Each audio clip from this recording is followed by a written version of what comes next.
Dzień dobry, dobry wieczór. Dawno się nie udzielałem publicznie. Niemniej jednak chciałem się podzielić refleksjami i tym, co u nas. Mianowicie od jakiegoś czasu obserwowaliśmy tematy związane z tragedią powodziową, które dotknęły 3 województwa Polski południowo-zachodniej, w tym nasze województwo, w sensie tam, gdzie mamy siedzibę, czyli województwo opolskie. I mając już jakieś doświadczenie w obszarze czy efektywnego pomagania, czy mądrego, roztropnego pomagania, stwierdziliśmy wspólnie z ekipą, że chcemy pomóc na obszarach powodziowych, ale już jak kurz zacznie opadać. Nie wiem, czy zwróciłaś na to uwagę, że jak jest zryw pomocowy, to wszyscy pomagamy.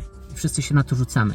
Za chwilkę, po paru miesiącach opada kurz, a w przypadku kryzysów tak mocnych, tak dotkliwych, jak na przykład powódź, pewne rzeczy zaczynają wychodzić, pewne rzeczy zaczynają się dziać dopiero po jakimś czasie.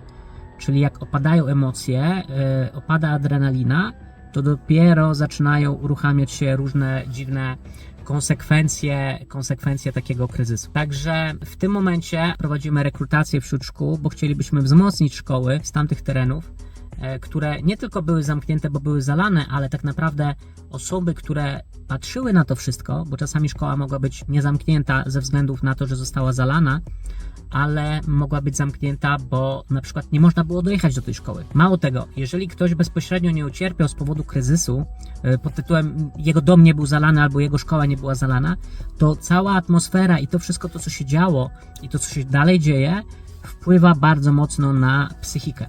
Dlatego rozpoczęliśmy rekrutację wśród szkół, aby wesprzeć ich naszymi programami, naszymi działaniami. Reakcja szkół, średnio co druga szkoła reaguje w taki sposób. Jesteście pierwszą organizacją, która chce nam pomóc nie za pomocą ofiary pod tytułem ręczniki, koce albo pieniądze i że bardzo są chętni. My równolegle jeździmy, rozmawiamy z różnymi osobami, z różnymi potencjalnymi darczyńcami, urzędnikami na szczeblu lokalnym, na szczeblu wojewódzkim czy na szczeblu centralnym. Rozmawiam, opowiadam o tym, co chcemy zrobić, jak chcemy zrobić. No i szukamy też na to finansowania, bo to, co chcielibyśmy zrobić, oprócz wdrażania naszych programów profilaktycznych o sprawdzonej skuteczności, a mamy za sobą już ponad 400 wdrożeń w całej Polsce. Co roku ewaluujemy nasze programy, czyli badamy ich skuteczność i patrzymy, czy coś trzeba poprawić.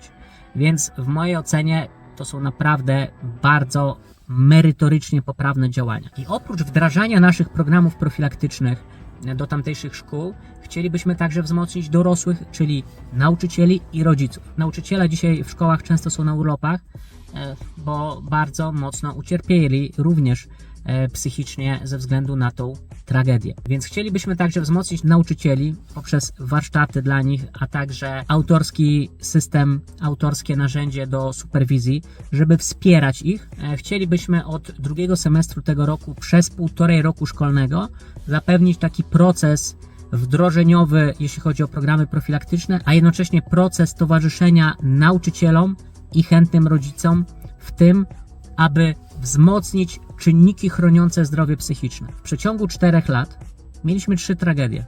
Pandemia, wojna na Ukrainie i teraz jeszcze powódź. Nie lubię używania słowa kryzys albo mówienia negatywnie, ale to są naprawdę bardzo 3 duże, poważne rzeczy, które wpływają na nasze zdrowie psychiczne, na nasz organizm, na naszą kondycję. Dlatego teraz z tego miejsca chciałem oficjalnie poinformować, że rozpoczęliśmy akcję, która mieści się pod hashtagiem Wspieram młode pokolenie, ale to nie dotyczy tylko młodego pokolenia, ale każdej osoby dorosłej, a także wolontariuszy, którzy do dzisiaj, bo jestem w kontakcie z tamtejszymi organizacjami, którzy do dzisiaj bardzo dzielnie sobie radzą i pomagają. A patrząc na te wszystkie różne tragedie, też różne rzeczy dzieją się w głowie i prędzej czy później mogą w jakiś sposób negatywnie się odbić na naszym życiu. Z tego miejsca chciałem serdecznie zaprosić do akcji Wspieram młode pokolenie, w ramach której chcemy w sposób celowany przeznaczyć konkretną pomoc dla 3 województw, dla wielu szkół, ale nie my sami,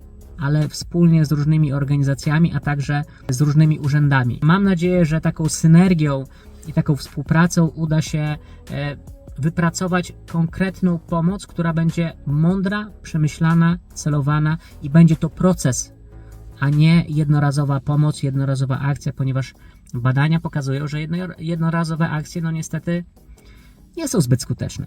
Są fajne na chwilę, tak? Na chwilkę są emocje, na chwilkę jest, nazwijmy to, ulga, ale to jest na chwilę. A jeżeli chcemy budować zdrowe społeczeństwo, pełne pasji życia, to warto zadbać o proces i myśleć długofalowo. Zachęcam także do obejrzenia pierwszego filmu promującego naszą akcję. Link znajduje się poniżej, także gorąco zachęcam do obejrzenia.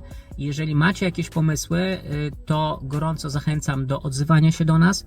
Jeżeli na przykład macie jakieś wartościowe rzeczy, na przykład złote płyty jakiegoś artysty albo koszulki piłkarskie z danego sportowca, zachęcam gorąco do wspierania i ofiarowania tych rzeczy, ponieważ działania pomocowe przez 1,5 roku wymagają finansowania. Więc ze względu na to, że od wielu lat jestem także fundraiserem, no po prostu pieniądze też są ważne, ale wierzę w to, że tak ważny, szczytny cel znajdzie swoich zwolenników i znajdzie swoich sprzymierzeńców. Także zachęcam do obejrzenia materiału wideo i postaram się w miarę na bieżąco wrzucać jakieś wideo o tym, co u nas w ramach naszej akcji Wspieram Młode Pokolenie. I nie chodzi tylko o młode pokolenie, tylko także o nas, dorosłych i o mądre pomaganie. Także dziękuję serdecznie za uwagę. Ja nazywam się Piotr Szwendrowski i jestem pomysłodawcą programów profilaktycznych Dobry Temat i Smart Skills.